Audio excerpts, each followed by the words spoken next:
नमस्कार, popular superfast news में आपका स्वागत है। मैं हूं आपके साथ समीक्षा दादीज। आइए बात करते हैं आज की ताजा खबरों पर। अयोध्या में 22 जनवरी को राम मंदिर का उद्घाटन होने जा रहा है। उससे पहले AIM चीफ असदुद्दीन ओवैसी ने हैदराबाद में विवादित बयान दिया है।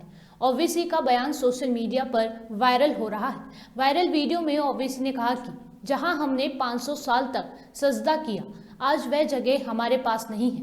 आप देख ही रहे हैं कि वहां अब क्या हो रहा है। मेरे अजीज दोस्तों और बुजुर्गों और नौजवानों, मस्जिदों को आबाद रखो। नौजवानों, तुमसे मैं कह रहा हूं, हमारी मस्जिद हमने खो दी और वहां पर क्या किया जा रहा है आप देख रहे हैं। नौजवानों, क्या तुम्हारे दिलों में, हमारे दिलों में तकलीफ नहीं होती कि जिस जगह पर हमने 500 साल हय्या अल सलाह और हय्या अल फलाह की सदाएं दी, जहां पर हमने बैठकर कुरान करीम का जिक्र किया, जहां पर हमने बैठकर सलातो सलाम के नजराने पेश किए, आज वो जगह हमारे हाथ में नहीं है। नौजवानों, क्या तुमको नहीं दिख रहा कि अभी ऐसे 3-4 मसाजिद हैं जिसमें दिल्ली की सुनेरी वाली मस्जिद भी है। मेरे अजीज दोस्तों, याद रखो नौजवानों, ये जो ताकतें हैं ना, तुम्हारे दिल से जब इत्तेहाद को निकालना चाहते हैं, क्यों निकालना चाहते हैं? मिली गीरत को खत्म कर दिया जाए, मिली हमियत को खत्म कर दिया जाए। बरसों की मेहनतों के बाद आज हमारा एक मुकाम हमने पैदा किया, तो ये आपको इन चीजों पर गौर करना है।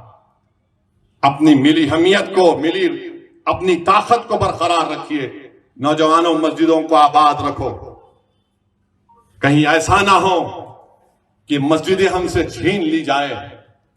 मुझे उम्मीद है कि इंशाअल्लाह ताला आज का नौजवान जो कल का बूढ़ा होगा, वो अपनी नजरों को आगे रखकर अपने दिमाग पर जोर डालकर सोचेगा कि किस तरीके से मुझे अपने आप को, अपने खानदान को, अपने शहर को, अपने महल्ले को बचाना है। इत्तेहाद एक ताकत है, इत्तेहाद एक नेमत है। निफाक और इंतशार मौत है, याद रखो मेरी इस बात को। यही चंद गुजारिशात मैं इख्तिसार के साथ आपके सामने रखा हूं और मैं उलमाए किराम की मौजूदगी में लबकशाई किया हूं। मैं माफी चाहता हूं इन जय्यद उलमाए किराम की मौजूदगी में, जिनके दिल में अल्लाह उसके रसूल का इल्म है, जिनके बारे में कहा गया कि ये अंबिया के वारिस हैं। मेरे अजीज दोस्तों और बुजुर्गों, मेरी आप तमाम से गुजारिश है कि अपने मदरसों को मजबूत रखिए, इन मदरसों की तायीद करिए, इन मदरसों को अच्छा करिए और ये किसी के बातों में मत आइए, ऐसा हो रहा नहीं। मेरे भाई, तहकीक करो, तहकीक करो, जाकर पूछो क्या यह सच है या झूठ है। कोई भी बोल देता, आप यकीन कर लेते हर बात पे। तो तहकीक करने के बाद एक राय को कायम करो। दुश्मन तो यही चाहता है कि झूठ के जरिए अपने महल को तामीर किया जाए। दुश्मन तो यही चाहता है कि झूठ के जरिए इन तमाम इदारों को कमजोर करके रख दिया जाए। तो मेरी आप तमाम से गुजारिश है कि ये हमारा नया साल फर्स्ट मुहर्रम है। फर्स्ट मुहर्रम हमारा नया साल है। ठीक है, दुनिया में हम रहते हैं, कामकाज करना है, तो 31 दिसंबर है, मगर इसका यह मतलब नहीं है कि तुम नाच रहे, बाजा बजा रहे हो। अरे दीवाने, कभी कभी इतनी खुशी का इजहार अपने ज़ईफ माँ बाप के सामने भी जाके करो। जाके अपने अपनी अम्मा के पैर पकड़ ले, अम्मा आज तेरी गोद में उठाता हूं मैं। नहीं, दोस्त को उठाएंगे आज 12 बजे। अरे अम्मा के पैर पड़ ले, बाप के पैर पड़ ले, अपने बीवी का हक अदा कर दे। मगर नहीं, हीरो बनना है, कूल। खबर में गए तो पूरा कूल वूल निकल जाता, और हशर के मैदान में फिर क्या होगा सोच लो। याद रखो, इस दुनिया में आए तो जाएंगे, कोई बचने वाला नहीं है, सबको जाना है। अगर ऐसा नहीं होता, अगर ऐसा नहीं होता तो फिर ये तमाम बादशाहों के महल आज वीरान पड़े हुए। 300 साल, 100 साल उनके खानदान पानदान की हुकूमत रही, आज वहां पर कुत्ता ने फटकता वहां था। तो याद रखिए, असल चीज क्या है? दीन है, जो मुफ्ती खलील अहमद साहब ने कहा। असल चीज इल्म है, उसको हासिल करिए। वाखिर दावन अल्हम्दुलिल्लाह रब्बिल आलमीन। आंध्र प्रदेश के मुख्यमंत्री वाई.एस. जगन मोहन रेड्डी की बहन वाई.एस. शर्मिला ने अपने भाई से अलग होकर एक नई पार्टी वाई.एस.आर. तेलंगाना बनाई थी। उनकी पार्टी को कांग्रेस में विलय करने की चर्चा भी काफी दिनों से चल रही है। कांग्रेस सूत्रों का मानना है कि अगर वाई.एस. शर्मिला कांग्रेस में आती हैं तो इससे आंध्र के विधानसभा और लोकसभा चुनाव में पार्टी को मजबूती हासिल होगी। बीएचयू में युवती से दुष्कर्म के मामले में बीजेपी आईटी सेल के संयोजक समेत 3 नेताओं के नाम सामने आए हैं। आरोपियों की गिरफ्तारी के बाद कांग्रेस के प्रदेश अध्यक्ष अजय राय ने एक बार फिर केंद्र और प्रदेश सरकार पर जमकर हमला बोला है। उन्होंने कहा कि आईआईटी बीएचयू में छात्रा से गैंगरेप के आरोपी अंततः भाजपा ही निकले। मेरी कही गई बात सच साबित हुई। इस प्रकरण में मेरे ऊपर झूठा मुकदमा करने वाली प्रदेश सरकार क्या अब मुझसे माफी मांगेगी? और वो साबित हो गया कि वही भाजपा आरएसएस के लोगों ने उन बच्चियों के साथ जो दुष्कर्म किया था, वो तीनों लोग भारतीय जनता पार्टी के साथ जुड़े हुए हैं। कोई पदाधिकारी है, कोई कार्यकर्ता है, कोई आईटी संयोजक है और कोई एक व्यक्ति उसमें वहां के काशी प्रांत के अध्यक्ष का पीए है। और पूरी तरीके से ये प्रधानमंत्री जी से भी मिल चुके हैं, मुख्यमंत्री से मिल चुके हैं और ये भाजपा के लोग जो लगातार इस तरह की घटनाओं में शामिल हैं, चाहे वो विधायक इनके हों, चाहे इनके सांसद हों, मंत्री हों, सब इस तरह की घटनाओं में लिप्त हैं। और पूरी तरीके से मैं यही कहना चाहूंगा कि ये भारतीय जनता पार्टी के लोग इन चीजों को बढ़ावा दे रहे हैं। बेटी बचाओ और बेटी पढ़ाओ केवल एक नारा है, इस नारे के आड़ में ये बच्चियों का शोषण कर रहे हैं, उनको पूरी तरीके से उनके साथ ये दुष्कर्म कर रहे हैं। निश्चित तौर से ऐसे लोगों के खिलाफ कठोर से कठोर कार्रवाई हो, कड़ी कार्रवाई हो। और 2 महीने लगे पुलिस को अभी तक इनको पकड़ने में, जो कि सीसी कैमरा और सारी चीजें उपलब्ध होने के बाद भी इतना विलंब लगा, इसलिए कि इनको पूरी तरीके से इनके ऊपर दबाव बनाया जा रहा था। इनको पूरी तरीके से जहां तक मेरी जानकारी है कि इनको कैसे बचाया जा सके, पर दबाव इतना बना जनमानस का, जनता, काशी की जनता का, पूरे प्रदेश की जनता के। प्रधानमंत्री का संसदीय क्षेत्र है और प्रधानमंत्री के संसदीय क्षेत्र में जैसी घटनाएं हो सकती हैं तो आप समझ सकते हैं कि प्रदेश और देश में क्या स्थिति होगी। निश्चित तौर से मैं यही सरकार से मांग करूंगा, ऐसे लोगों पर तत्काल कार्रवाई हो और कठोर से कठोर दंड इनको दिया जाए और इसको फास्ट ट्रैक कोर्ट में चलाकर जल्द से जल्द इन्हें। जापान में नए साल के दिन आए शक्तिशाली भूकंप से कम 24 लोगों की मौत हो गई है। पुलिस और स्थानीय अधिकारियों ने मंगलवार तड़के भूकंप के कारण ढही हुई इमारतों के मलबे से शव को बाहर निकाला। समाचार एजेंसी रायटर ने ये जानकारी दी है। मालूम हो कि जापान में नए साल के दिन सोमवार को 7.6 की तीव्रता वाला भूकंप आया, जिसमें कई इमारतें जमींदोज हो गई।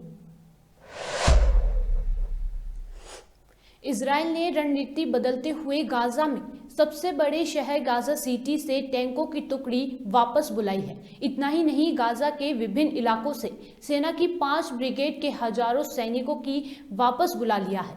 इसके बावजूद गाजा में बड़ी संख्या में इजरायली सैनिक और हथियार मौजूद हैं। बीती रात सोमवार सुबह अल बुरेज और मध्य गाजा के अन्य शहरों में इजराइल के हवाई हमलों में दर्जनों लोगों के मारे जाने की सूचना है। गाजा में मरने वाले लोगों की संख्या बढ़कर 22,000 हो गई है।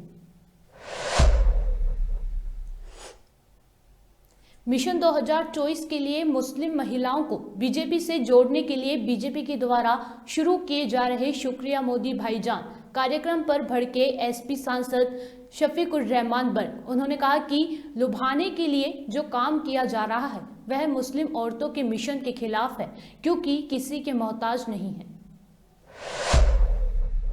सांसदीय भारतीय जनता पार्टी का एक कार्यक्रम जो कि अल्पसंख्यक मोर्चे का शुरू हो रहा है, शुक्रिया मोदी भाईजान, इसमें मुस्लिम महिलाओं को 1000 इकट्ठा किया जाएगा और उनकी स्कीम बताई जाएगी। आने वाले लोकसभा चुनाव के मद्देनजर लगातार अल्पसंख्यकों को लुभाने की बात की जा रही है। क्या मानते हैं कि आने वाले लोकसभा चुनाव में भाजपा का मुसलमान साथ देगा? क्या मानते हैं इस बारे में? देखिए, ये जितनी भी चीजें जो सिर्फ लुभाने के लिए की जा रही हैं, वो मुस्लिम लेडीज के मिशन के भी खिलाफ है। जो मिशन ये चलाया जा रहा मोदी जी के नाम से, ठीक है, उन्हें इख्तियार है, वो अपनी मर्जी से जो चाहे सो करें, वो उनकी पार्टी है, लेकिन हम किसी के मोहताज नहीं हैं। हम अपनी लेडीज को बहरहाल हम तो यही समझाएंगे, उनसे यही कहेंगे कि भाई जो कुछ भी काम करना है मिल्लत के लिए करो, कौम की भलाई के लिए करो और मुल्क की भलाई के लिए करो, जो कुछ भी काम तुम्हें करना है, लेकिन किसी के कहने से गलत रास्ते पर मत जाना और गलत वोट का इस्तेमाल मत करना। वोट दुनिया में के कामों में सबसे कीमती चीज है। वोट से ही हर मुल्क के अंदर गवर्नमेंट बनती है और बगैर उसके कोई ताकत नहीं मिलती। तो इसलिए मैं चाहूँगा कि वो अब ये मुस्लिम लेडीज ये अपने जहन से निकाल दें कि इतने ये प्रोपेगेंडा करने से हम तुम्हारे साथ ये करेंगे, ये कुछ नहीं करने के हैं। और लगातार भारतीय जनता पार्टी विकास यात्रा निकाल रही है, उनके अपने जितने भी कार्य की उनको बना रहे हैं। अब ये नया 2 तारीख से शुरू करेंगे ये कार्यक्रम, ये महिलाओं को, मुस्लिम महिलाओं को जोड़ते हुए। तो क्या लोकसभा आने वाले 2024 को मद्देनजर मुसलमान पहुंचेगा? मुझे तो उम्मीद नहीं है कि मुसलमान पहुंचेगा। मुसलमान बहुत दुखी है इस वक्त देश के अंदर। मुसलमान के साथ जो जुल्म और ज्यादती और दुख और तकलीफ पहुंची है, तो बहरहाल ये मुसलमान का दिल ही जानता है। क्या हमारी मुस्लिम लेडीज इस बात को भूल गई हैं या भूल जाएंगी कि जो उनके साथ जुल्म और ज्यादती हुई है और उनके शौहर मारे गए हैं, उनके नौजवान लड़के मारे गए हैं और हर किस्म का हर तरीके से उनको सताने की कोशिश की गई है। तो बहरहाल ये सारी चीजें ये तो बिल्कुल इस तरीके से सामने है जैसे कोई तस्वीर हमारे सामने रखी हुई हो। तो मैं समझता हूँ कि मुस्लिम लेडीज भी अब पढ़ी लिखी हैं ज़्यादातर, तो इन हालात में वो भी समझती हैं कि ये गवर्नमेंट की पॉलिसी, लुभाने वाली पॉलिसी जो है वो उनके वोट नहीं ले पाएगी। और जहां तक समाजवादी का ताल्लुक है, मैं फिर कहता हूं कि समाजवादी मुलायम सिंह ने जो रास्ता और हमने सबने मिलकर तय किया था कि अवाम की भलाई के लिए, मुल्क की भलाई के लिए, लोगों को करीब लाने के लिए और उनके जो परेशानियां उनको दूर करने के लिए, वही रास्ते पर समाजवादी की जो लीडरशिप है वो उसको उस रास्ते को इख्तियार करना चाहिए और उसी रास्ते में समाजवादी की भलाई। हिट एंड रन के कानून के मामले में ट्रक ड्राइवर्स और ओनर्स हड़ताल पर हैं। हड़ताल का असर अब दिखने भी लगा है। आलम यह है कि अगर 48 घंटे में हड़ताल नहीं टूटी तो पेट्रोल पंप सूखने लगेंगे। कुछ जगह पर इसका असर भी दिखने लगा है। दरअसल नए कानून में 7 साल की सजा और 10 लाख रुपए का जुर्माना लगाया गया है, जिसका चौतरफा विरोध देखने को मिल रहा है। इंदौर की बात करें तो यहां देर रात तक पेट्रोल पंपों पर लोगों की भीड़ नजर आई और पैनिक फिलिंग करवाते हुए भी लोग नजर आए। कर्नाटक के प्रसिद्ध मूर्तिकार अरुण योगीराज द्वारा बनाई गई रामलला की मूर्ति अयोध्या में भव्य राम मंदिर की शोभा बढ़ाएगी। प्रधानमंत्री नरेंद्र मोदी 22 जनवरी को राम मंदिर का उद्घाटन करेंगे। इन मूर्तियों को प्रख्यात स्कल्पचर आर्टिस्ट अरुण योगीराज ने 6 महीने के कठोर परिश्रम से तैयार किया है। इन प्रतिमाओं को अयोध्या में राम मंदिर में स्थापित किया जाना है। कोरोना दुनिया के अलग अलग देशों में अपने पांव पसार रहा है। भारत में कोरोना के मरीजों की गिनती पहले ही लगातार बढ़ती जा रही है, लेकिन नए साल के पहले दिन कोरोना के केस और अधिक बढ़ गए हैं। स्वास्थ्य मंत्रालय के मुताबिक 1 जनवरी को आए आंकड़ों में 636 नए कोरोना मरीज मिले हैं। इसके बाद चिंता और बढ़ गई है। वहीं पूरे देश में कोरोना के मरीजों की गिनती लगभग 4 लाख से ज्यादा हो गई है। देश के कई हिस्सों में नए साल का पहला दिन ठिठुरन बढ़ाने वाला रहा। पहाड़ लेकर मैदानी इलाकों तक कंपकड़ी कायम रही।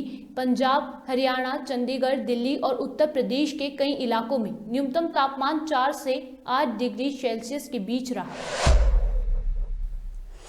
सुपरफास्ट टॉप 10 न्यूज में आज के लिए इतना ही। देश और विदेश की तमाम बड़ी खबरों से जुड़े रहने के लिए देखते रहिए पॉपुलर टीवी। धन्यवाद।